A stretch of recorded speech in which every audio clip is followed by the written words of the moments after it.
ఆయన దగ్గర. వారిలో ఒక వ్యక్తిని చూసి సీమోను కుమారుడైన పేతురు, ఏం పేరుమా చదువు సరే కొంచెం నా మాట అర్థం తీసుకోండి. యోగాను కుమారుడైన సీమోను. చాలు నీవు నన్ను ప్రేమిస్తున్నావంటే ప్రేమిస్తున్నా ప్రభు. అంతమంది శిష్యులు ఉన్నారు, ఒక వ్యక్తిని ప్రత్యేకించి అడిగాడు. చాలా మంది ఉంటారు సేవకుల దగ్గర, అందరికీ ఒకే ప్రేమ ఉండదు. సంఘంలో చాలా మంది విశ్వాసులు ఉంటారు, 40-50 మంది ఉంటారు. అందరికీ సేవకుని ప్రేమించే మనసు ఉండదు, అందరికీ దేవుణ్ణి ప్రేమించే మనసు ఉండదు.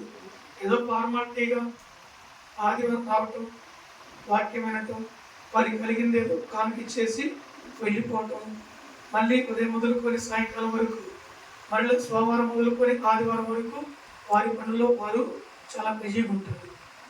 అయితే అందరికీ ప్రేమించే మనసు ఒకేలాగా ఉండదు. మొదటిగా ఆయన అడిగినప్పుడే ప్రేమిస్తున్నాడు ప్రభా అన్నాడు, అయితే నా గొర్రెలను కాయమంటాడు. రెండవసారి అడిగినప్పుడు ప్రేమిస్తున్నాడు ప్రభా అంటాడు, నా గొర్రెలను మేపమంటాడు. మూడోసారి కూడా అడుగుతాడు ఆయన, మిక్కిలి వ్యసన పడతాడు. యేసుప్రభు ఎప్పుడైతే యోహాను కుమారుడైన సీమోను అనగా పేతురు, ఆ పేతురుని అడిగితే మూడోసారి మిక్కిలి వ్యసన పడి, నేను ప్రేమిస్తున్నానని నీవే ఎరుగుదు కదా ప్రభా అంటాడు. ఆయన ప్రేమ మూడో మారు అడిగిన వెంటనే అక్కడ అర్థం ఇప్పుడు నేర్చుకుంది. ప్రేమిస్తున్నామని అడగటానికి లోక సంబంధమైన ప్రేమ కాదండి.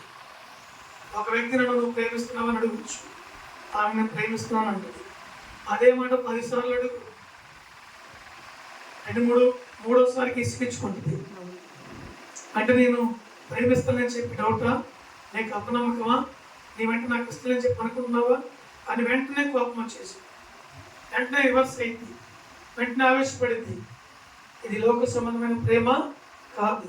ఆయన పరసంబంధి, ఆయన పరలోక రాజ్యానికి వారసుడు, ఆయన దేవుడు, సర్వశక్తుడు, ఆయన రాజు, కింగు, ఆయన రాజులకు రాజు, ప్రభులకు ప్రభు, దేవాది దేవుడే ఉన్నాడు కనుక ఆయన సీమోను అయినటువంటి పేతురు చూసి నీవు నన్ను ప్రేమిస్తున్నావు అని అడిగితే ఆయన 2 మార్లు సానుకూలంగా చెప్పి మూడోసారి మిక్కిలి వ్యసనపడి, నేను నిన్ను ప్రేమిస్తున్నానని నీవే ఎరుగుదు కదా ప్రభా అన్నప్పుడు ఆయనను పరలేడు, నా గొర్రెల్ని మేపు అంటాడు.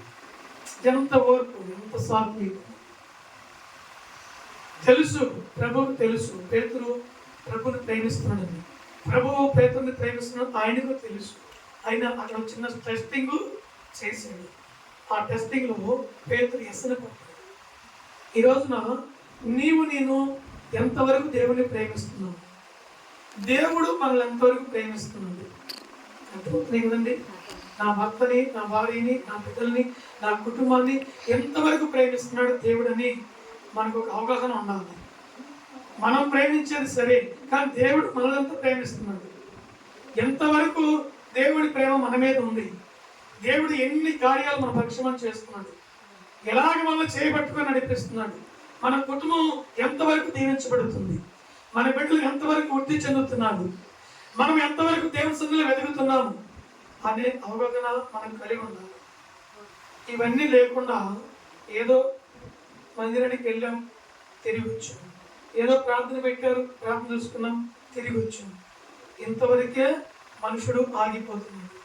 అదే సంతోషం అనుకుంటున్నాడు, ఇక అదే ప్రేమ అనుకుంటున్నాడు. అది కాదండి. ఒక్కడు నన్ను యేసు అంటున్నాడు, ఒక్కడు నన్ను ప్రేమించిన వేళ వాడు నా మాటని గైకొనును, అనుసరించును. అనుసరించేవాడే ప్రేమిస్తున్నాడు, ప్రేమించేవాడే అనుసరిస్తాడు. అంతేగాని ప్రేమ లేనివాడు ఆయన్ను ప్రేమించాలంటే అసాధ్యం. దేవనామానికి మహిమ కలుగును కాక.